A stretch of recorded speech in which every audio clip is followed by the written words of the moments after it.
صاحب ہیں، ان کا سوال ہے قرآن مجید میں تصویر کشی کو حرام کہا گیا ہے، یہاں پر جو ویڈیوگرافی ہو رہی ہے اس کی اسلام میں کہاں تک گنجائش ہے؟ کچھ لوگ ٹی وی کو بھی حرام کہتے ہیں، برائے مہربانی وضاحت کریں۔ ایک تو آپ کو مغالطہ یہ ہے کہ قرآن مجید میں تصویر کشی کو حرام قرار دیا گیا، قرآن میں کہیں یہ حکم موجود نہیں ہے، بلکہ قرآن میں تو حضرت سلیمان کے بارے میں آتا ہے کہ ان کے لیے جو جنات جو تھے ان کی غلامی میں وہ تماثیل بھی بناتے تھے، مجسمے بھی بناتے تھے، تو مجسمہ سازی بھی حرام نہیں تھی اس وقت۔ اصل میں یہ حدیث نبوی ہے صلی اللہ علیہ وسلم کہ تصویر بنانا اور مجسمہ بنانا چیز کا وہ حرام ہے۔ اب اس میں اس وقت تک کیمرہ ایجاد نہیں ہوا تھا، بلکہ ہاتھ سے تصویر بنتی تھی، جاندار کی تصویر بن رہی ہے تو ہاتھ سے، مجسمہ بن رہا ہے تو ہاتھ سے، تو اس کے تو حرمت پر پوری امت متفق ہے۔ لیکن جب کیمرہ ایجاد ہو گیا تو ایک نئی چیز آ گئی نا، اس میں اختلاف ہو گیا۔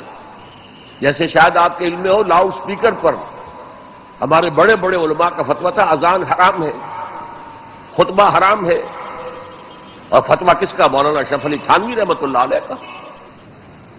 ایک نئی چیز آئی تھی، اس کے بارے میں ان کی رائے ہوئی، لیکن آج آپ کو معلوم ہے کون سی تھانوی مسجد ہے کہ جس میں اذان جو ہے لاؤڈ ہوتی اور خطبہ جو ہے وہ لاؤڈ سپیکر پر نہیں ہوتا۔ تو نئی چیز کے آنے پر جو ہے یقیناً اختلاف رائے کے پیدا ہونے کا امکان ہے۔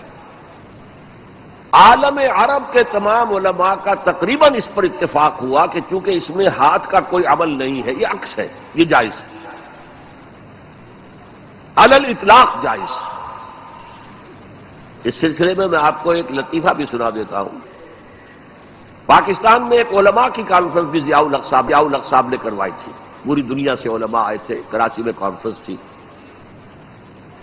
عبد الفتاح ابو غدہ رحمۃ اللہ علیہ بہت حنفی عالم تھے، عالم عرب کے حنفی عالم بہت بڑے، عبد الفتاح ابو غدہ۔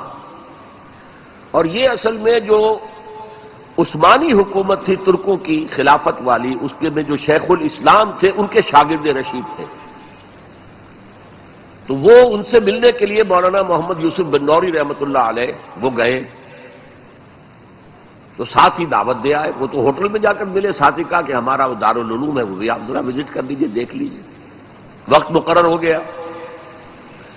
اب مولانا نے بھی اپنے کچھ لوگوں کو بلا لیا، جن میں ان کے داماد مولانا محمد تحسین، ان کے بڑے داماد، سب سے بڑی بیٹی ان کے گھر میں تھی، وہ بھی تھے۔ انہوں نے یہ واقعہ مجھے سنایا ہے، یعنی یہ نہ سمجھیے کہ یہ کہیں ادھر ادھر سے سنا ہوا بات ہے، ایک ایسا شخص بیان کر رہا ہے جو اس میں موجود تھا، اور جو مولانا بنوری کا اتنا قریبی رشتہ دار تھا، ان کا داماد، کہ یہ اب انتظار کر رہے تھے کب آئے، تو اطلاع ہوئی کہ آ رہے ہیں، آ گئے تو نکلے باہر ویلکم کرنے کی، دیکھا کہ وہ ایک کیمرہ لٹکائے ہوئے چلے آ رہے ہیں۔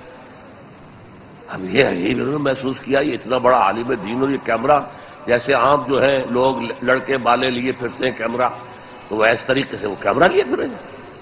لیکن کیا کہیں، مہمان ہیں، کچھ کہہ نہیں سکتے۔